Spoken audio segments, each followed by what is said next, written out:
भारत की उच्च शिक्षा व्यवस्था में एक युगांतरकारी बदलाव की शुरुआत होने जा रही है, जिसे विश्वविद्यालय अनुदान आयोग यूजीसी ने इक्विटी रेगुलेशंस 2026 के रूप में पेश किया है।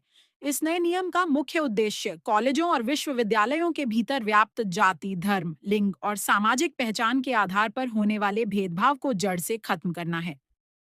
यूजीसी ने साल 2026 की शुरुआत में promotion of equity in higher education institutions regulations 2026 को लागू करने का निर्णय लिया है, जो देश के सभी उच्च शिक्षण संस्थानों के लिए एक अनिवार्य कानून बन जाएगा।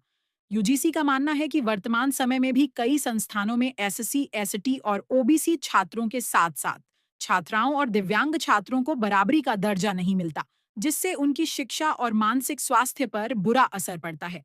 इस नियम के तहत अब हर सरकारी और निजी शिक्षण संस्थान के लिए इक्वल अपॉर्चुनिटी सेंटर यानी योसी का गठन करना अनिवार्य होगा, जिसमें समाज के विभिन्न वंचित वर्गों के प्रतिनिधि शामिल होंगे। यह केंद्र विशेष रूप से उन शिकायतों की सुनवाई करेगा जहां किसी छात्र को उसकी पहचान के कारण प्रताड़ित या अलग-थलग किया गया हो।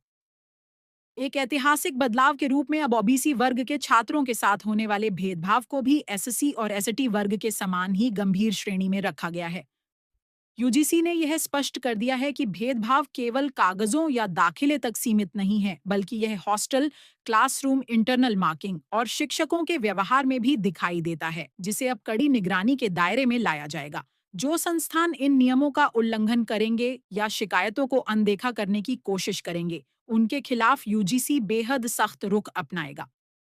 सजा के तौर पर संस्थानों की सरकारी फंडिंग रोकी जा सकती है, नए डिग्री कोर्स शुरू करने पर प्रतिबंध लगाया जा सकता है और गंभीर मामलों में संस्थान की मान्यता तक रद्द की जा सकती है। हालांकि इस नियम को लेकर शैक्षणिक गलियारों में चिंताएं भी व्यक्त की जा रही हैं। कुछ विशेषज्ञों का तर्क है कि नियम की व्यापक भाषा का गलत इस्तेमाल हो सकता है, जहां छात्र कम अंक मिलने या अनुशासन की कार्रवाई को भेदभाव का नाम देकर शिक्षकों को परेशान कर सकते हैं। इससे प्रोफेसरों के बीच एक अनजाना डर पैदा हो सकता है, जो उनके पढ़ाने की स्वतंत्रता को प्रभावित कर सकता है। दूसरी ओर, छात्र संगठनों का मानना है कि यह कानून उन छात्रों के लिए एक सुरक्षा कवच है जिनकी आवाज दशकों से दबाई जाती रही है। वीडियो में छात्रों को यह सलाह दी गई है कि वे इस कानून का उपयोग केवल न्याय पाने के लिए करें और किसी भी शिकायत से पहले पुख्ता सबूत जुटाएं, ताकि व्यवस्था की विश्वसनीयता बनी रहे। वहीं शिक्षकों को भी अपने व्यवहार में पारदर्शिता लाने और हर निर्णय का रिकॉर्ड रखने का सुझाव दिया गया है।